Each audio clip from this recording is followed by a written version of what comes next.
भीमाशंकर ज्योतिर्लिंग। भीमाशंकर ज्योतिर्लिंग का नाम भीमाशंकर किस कारण से पड़ा, इस पर एक पौराणिक कथा प्रचलित है। कथा महाभारत काल की है। महाभारत का युद्ध पांडवों और कौरवों के मध्य हुआ था। इस युद्ध ने भारत में बड़े महान वीरों की क्षति हुई थी। दोनों ही पक्षों से अनेक महावीरों और सैनिकों को युद्ध में अपनी जान देनी पड़ी थी। इस युद्ध में शामिल होने वाले दोनों पक्षों को गुरु द्रोणाचार्य से प्रशिक्षण प्राप्त हुआ था।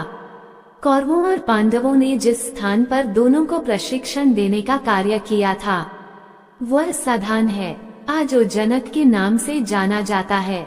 यहीं पर आज भगवान महादेव का भीमाशंकर विशाल ज्योतिर्लिंग है। कुछ लोग इस मंदिर को भीमाशंकर ज्योतिर्लिंग भी कहते हैं। भीमाशंकर ज्योतिर्लिंग कथा शिव पुराण अनुसार भीमाशंकर ज्योतिर्लिंग का वर्णन शिव पुराण में मिलता है। शिव पुराण में कहा गया है कि पुराने समय में भीम नाम का एक राक्षस था। वह राक्षस कुंभकर्ण का पुत्र था, परंतु उसका जन्म ठीक उसके पिता की मृत्यु के बाद हुआ था। अपने पिता की मृत्यु भगवान राम के हाथों होने की घटना की उसे जानकारी नहीं थी।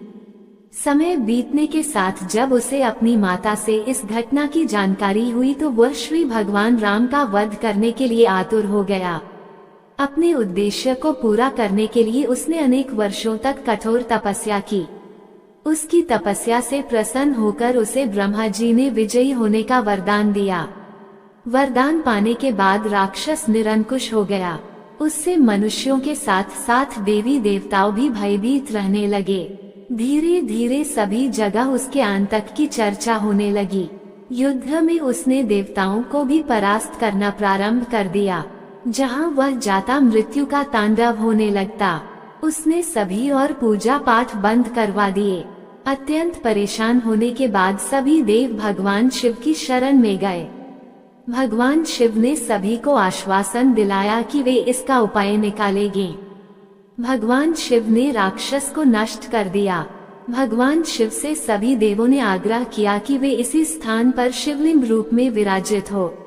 उनकी इस प्रार्थना को भगवान शिव ने स्वीकार किया और वे भीमाशंकर ज्योतिर्लिंग के रूप में आज भी यहाँ विराजित